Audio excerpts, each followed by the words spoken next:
I don't know if it's bad, but it's kind of YOLO. So honestly, I would say yes, go for it. Freedom, like your own independence. That's a very tricky situation. I think I try my best to convince them. Hey everyone, and welcome to In My Honest Opinion, where every voice and opinion matters. Today we're going to be finding out what people would do if their parents do not agree with their life choices. Let's go!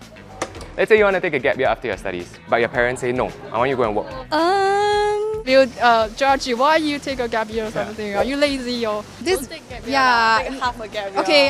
Like it's very hard to find the balance. I think that's a situation that a lot of my friends face actually. I can make my own decisions, you know. Just like, bye. Just like, you book the plane tickets first, then you let them know. Yeah. My parents or a lot of people will think that gap year is something dangerous. Whatever lor, just work lor.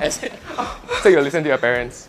I guess so. That's a very tricky situation. I think I try my best to convince them. I would want them to know my point of view. Like if I'm taking a gap year, I should have like a proper plan and like reasonings to it. So I explain to them what I'm gonna do. If it's like really like I'm super burnt out, I cannot work anymore, I think I'd probably like try to talk to my parents about it. I don't know if it's bad, but it's kind of YOLO. So if I don't go now, then I'll just go when I'm retired. But then how am I gonna like skydive when I'm retired? You only live once. If you really want to do it, you should just go ahead and do it. Yeah. Hopefully, if I give them this and then we have this sort of negotiation process, I would say that, hey, you know, I gave in to you, I went to get started on work, I respect your wishes, but eventually I hope that you will also respect my decision to take time for myself in the future when I want to. Yeah, I'm okay with compromising if they allow me to pursue what I want. I mean, if it's with my own savings, then I don't feel like my parents really get a say. Depends on how much I can support myself. If I can't, I have to be dependent with my parents, then I have to like give more importance to what they say. I can convince them lah. I would give them like a very concrete plan. I don't want to be working in something that I'm not passionate for. Mom, Dad, I have an announcement to make. You got a girl pregnant? Huh? How dare you! No, I've just been thinking of taking a gap year before working because I've been studying for so long. Gap year? Hey, your brain is like this book lah, huh? No, so empty. The only gap you should be taking is when you're looking for a job. Huh? Not before you find one.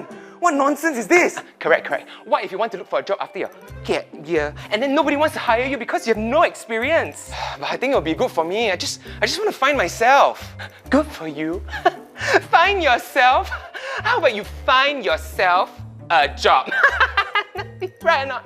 That was a good one. Hey, high five. Aiyo, how do I explain to them that I really need this break? Like, I'm so tired from studying. I just want to explore the world and find myself, not go to work right away. What should I do? Let's be real, nobody wants to fight with our parents for our own personal freedom.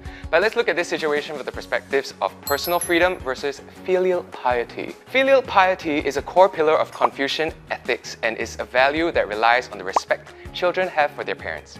But what does this have to do with our own personal freedom? Filial piety plays a crucial role in how we care for our parents. But does this mean that we need to give up our own personal freedom to respect our parents' wishes? It's important to realize we are the authors of our own lives. You need to weigh the pros and cons of your own decisions and align them with your own personal values. While talking to your parents may seem difficult, especially when it comes to hard topics like freedom and responsibility, it's important to remember that everyone wants to feel heard in a conversation. As much as you want to be understood and listened to, so do your parents. Be prepared for them to share their thoughts and ideas on the situation and ensure that you're actively listening so that you can respond to them accordingly. Be ready to compromise. Your parents may be willing to meet you in the middle on certain aspects, and remember that tough conversations may require a break. Always remember that respect works both ways.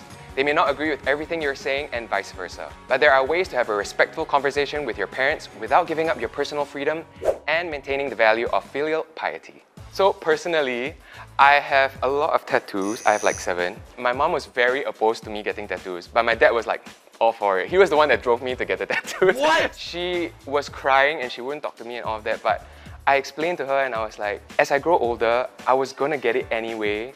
It's a matter of when, not if. So I rather get it now and we have this conversation. She's very understanding, thankfully. We came to some kind of compromise where it wouldn't be like, oh, some dragon on my face or like on my back, one phoenix, you know. So what will you do if you face the same situation? Let us know in the comment section below. Yeah, if this is completely no, then I would roll with their plan and then I'd do my own thing in my own time. Dang, you're such a nice guy. You're such a good boy. Oh, thank you so much. Yeah, I'll be so proud to have you as a son.